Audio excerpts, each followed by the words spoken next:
Third letter from Marie Louise. This August 15th, 1814, the Emperor's birthday. I have had no answer yet from my father to the letter which I spoke to you about in my last. This uncertainty seems to me very cruel and very long.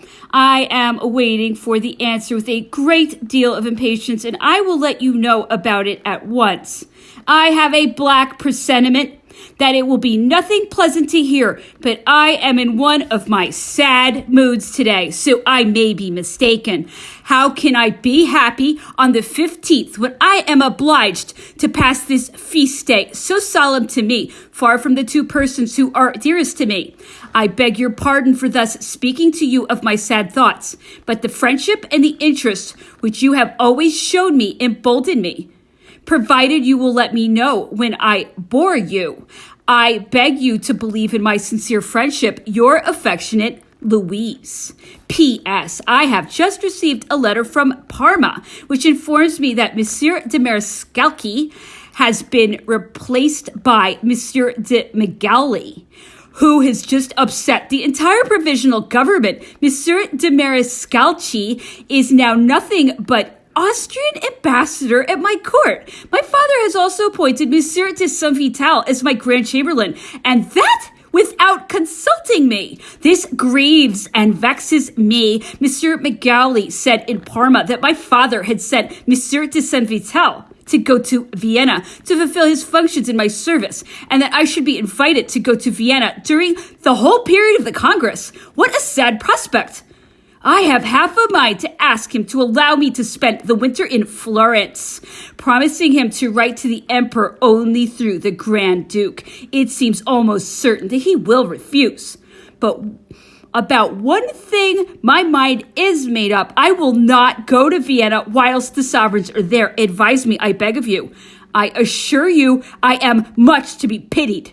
Fourth letter. This 15th August in the evening. I have just received your letter of August 9th. I am really much distressed at the time that letters take to come.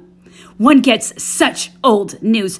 I send you a copy of a letter from Prince Metternich, which will acquaint you with the news which Monsieur de Kertzai brought me. I am very unhappy indeed at the idea of being forced to return to Vienna, all the more so that no good reason for it is given to me. I do not think I shall go to Vienna before the end of September or the beginning of October. I shall leave here on September 3rd or 4th and shall go to Geneva and thence to Bern, where I shall spend a fortnight, besides a week in Geneva, and after that I shall go on to Vienna. I am very vexed about this on Madame de Meneval's account.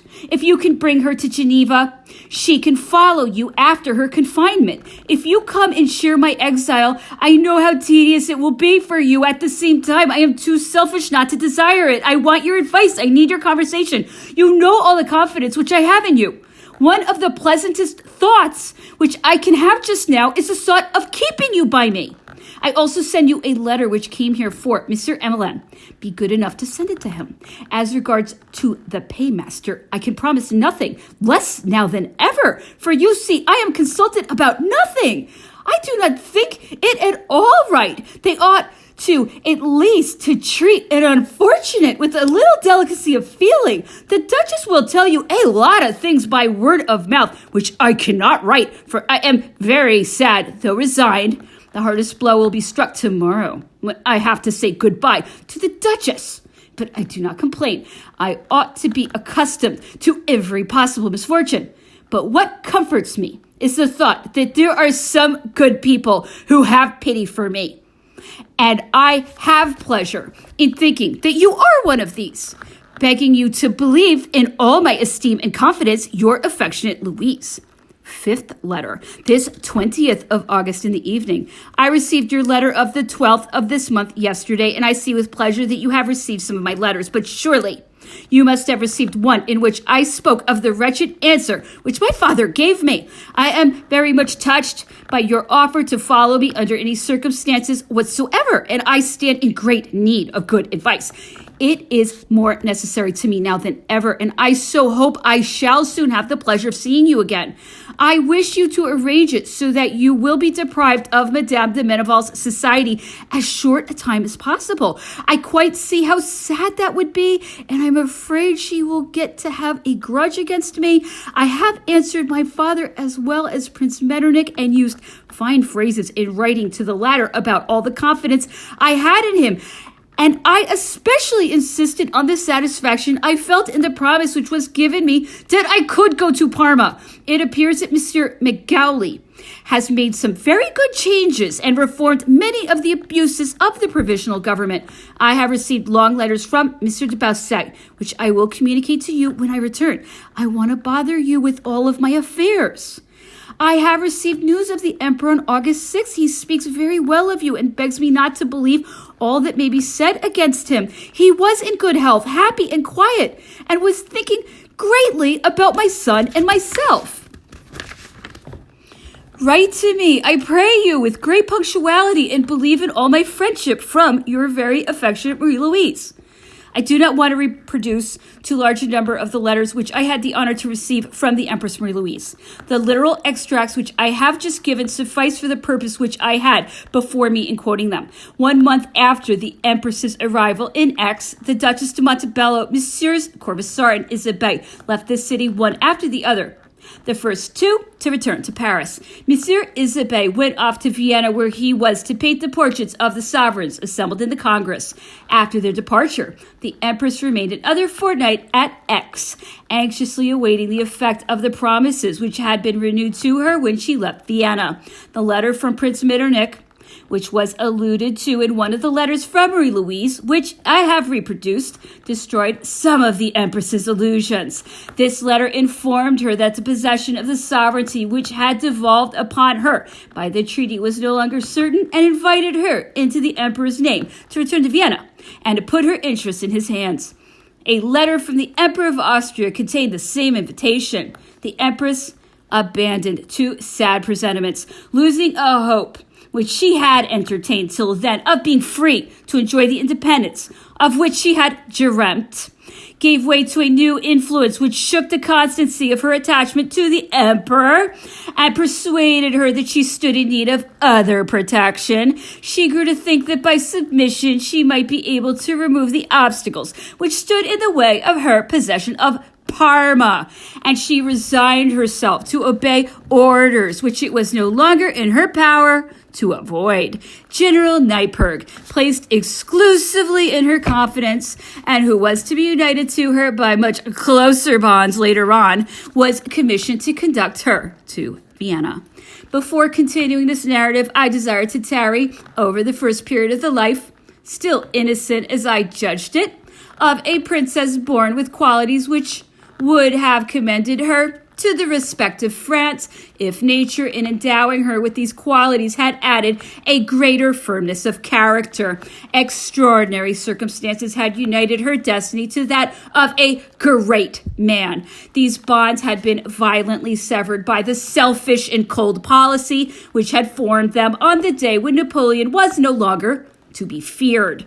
The fault into which Marie-Louise fell must above all be imputed to those in whose hands she was the instrument of hatred and revenge. Our compatriots, under the influence of recent impressions or of recollections, the bitterness of which no revelations have come to temper, have blamed Marie-Louise with almost unanimous reprobation. This anathema, I can assert, would grieve the Emperor Napoleon were he still living. The woman whom he honored with his alliance, to whom he owed some happy days, the mother of his much beloved son, the woman of whom he never ceased to speak with generous kindness, who was passive but not aggressive towards him, whose difficult situation he appreciated, whose long struggles he took into consideration, has a right to some indulgence on our part also. Let us reserve our indignation for those who have caused and hurried on her downfall. I left Paris on September 6th, but in spite of the haste with which I traveled, I could not reach Geneva before the morning of the 9th. I proceeded without waste of time to Secheron's, where the Empress was living since she had left Aix, and I was received by her in an extremely friendly manner. She was just about to leave for Bern, and then to undertake an excursion in the Oberland. Her plan was to visit several parts of Switzerland and to prolong her stay so as to arrive as late as possible in Vienna. She was good enough to ask me to accompany her on her excursions and appointed a meeting at Bern. I had occasion to congratulate her on the happy state of mind in which she seemed to be. Countess de Brignol, several persons of her household, and General Neipperg, who had attached himself to her footsteps in order to carry out the mission which he had received, were with her at Secheron's. I saw her a short time at Secheron, and she put off until her arrival in Bern the opportunity of speaking to me about a number of things which she wished to discuss minutely with me. On leaving her, I heard that an officer who is a general today, the husband of one of her dames d'annonce, who had arrived some days previously from the island of Elba, had brought her a letter from the Emperor. This officer was commissioned to conduct her to the island of Elba, where she was expected, but he left for Paris on the day before my return without ever having been able to fulfill his mission. After having rested a day at Secheron, I went to spend a day at Prengain, an estate situated a distance of 4 leagues from Geneva on the shores of the lake, where the excellent Queen Julia, wife of Joseph Bonaparte, had recently arrived with her children. I was very anxious to see this noble and virtuous family once more. They had received me in my youth with very much kindness, and with them I had spent many happy days at Mortefontaine.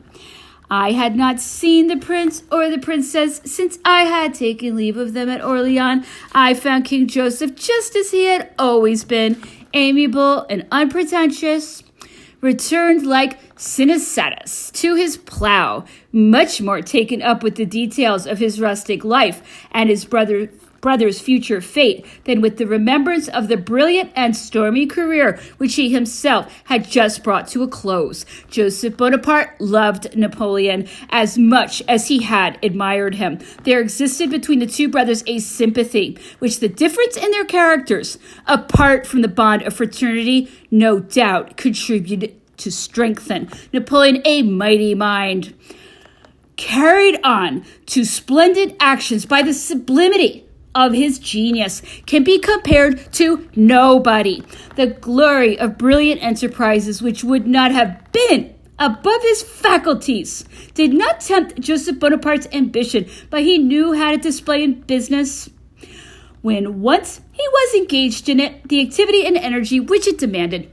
To the negotiations which occupied the first period of his political career, he had brought the lights of a keen and profound mind, clear and easy eloquence of discussion, and a straightforwardness which was proof against anything. He displayed the same talents and the same qualities in his administration of the 2 countries which he was called upon to govern: a gentle philosophy, the qualities of a gentleman, a straightforward heart, a noble character would have drawn attention to him in any condition of life, and, as the emperor used to say, would have made him the ornament of society. The difference in the characters of the 2 brothers is characterized by a remark which was sometimes addressed to me by Napoleon as first consul, before Joseph Bonaparte had consented to take an active part in his system. Why is Joseph, with all of his talents, so lazy? Napoleon applied the term laziness to moderation, which kept his brother away from the pompous cares and brilliant chains of rank, which is the object of the envy of almost all mankind. King Joseph's wife was a type of goodness. In the most fragile frame, she had a strong mind and lofty reason. Her life was one continued exercise of kindnesses. The time she spent on the 2 thrones, of which she said with very rare philosophy that the woman who comes down from a throne is perhaps happier than she who ascends one, was particularly distinguished by the fact that the sphere of her benevolence extended itself more widely. This digression has taken me away from my subject. I allowed myself to be carried away by the pleasure of speaking of my host at Prengan and of seeing friends whom one is glad to find again after the tempest is over. The time which I spent at their house passed rapidly, and I only arrived at Bern after the Empress. She had left word for me to follow her together with her itinerary of her journey up to the 21st. As at the same time, she had been good enough to give me the choice of remaining in Bern. I preferred to do the latter. The Empress was followed in this journey by Count Nyberg and by one of this general's officers. Comtesse de Brignoles and one of the dames de Nance were the only French people who accompanied her on this journey. On my way from Prengan to Bern, I stopped at Payerne. Just as I was leaving, I was told that a traveler who had passed the night in the hotel wished to speak to me. I followed the host, who conducted me to a room where I was as surprised as I was pleased to find King Louis, who was traveling in Switzerland under the name of the Count of St. Louis. I had not seen him since the marriage festivities, not even at Blois, where I had not been acquainted with his presence until the moment when he had left town. He was in bed and was suffering greatly from the disease, which had only grown worse as years went on. I spent an hour by his bedside. He spoke to me of recent events with bitter regret and of his brother with sentiments of true affection. He was still under the sad impression of the Emperor's attempt on his life at Fontainebleau and judged the immensity of his unhappiness by the desperate action. He said that heaven, which had prevented so great a disaster, doubtless reserved him for fresh glories, but also for fresh trials. If Louis XVIII had killed himself, he added, he would not be today in the place of the Tuileries. Count St. Louis was that day a prophet without knowing it. He charged me with a letter for the Empress, and I left him very pleased with the unexpected hazard of this meeting. Whilst awaiting the Empress's return, I made some excursions, having nothing else to do, in the pretty country round Bern. On the 21st, which was the day in which Marie-Louise was to return from the glaciers, in my impatience to see her again, I went to meet her at Thun. I found her well pleased with her journey, which, according to those who accompanied her, had been a fatiguing one, but she had not suffered much thereby. She was kind enough to come and see me at Madame de Brignoles' house, where I had alighted. I followed her into her apartment, and she said the kindest things to me about my return and the mark of affection which I had given her in leaving my family to follow her. She spoke to me at length of the difficulties which were put in the way of her establishment in Parma, and of the bitter regret which she felt at being obliged to return to Vienna, where her position during the Congress was most equivocal.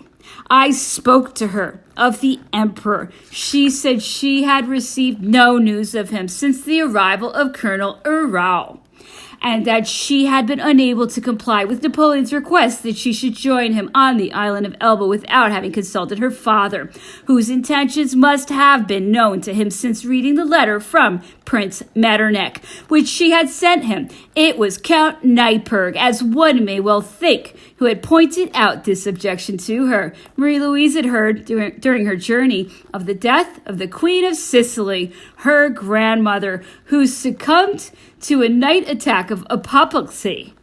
This princess had tried in vain to reach the pull bell, and when she was found in the morning, it was seen that her hand was stretched out to grasp it, but had not been able to reach it. So as to not sadden the pleasures of the Congress with a spectacle of mourning, it was decided in a lofty place that the official notification of the death of the Emperor Francis's mother-in-law should not be made till its close.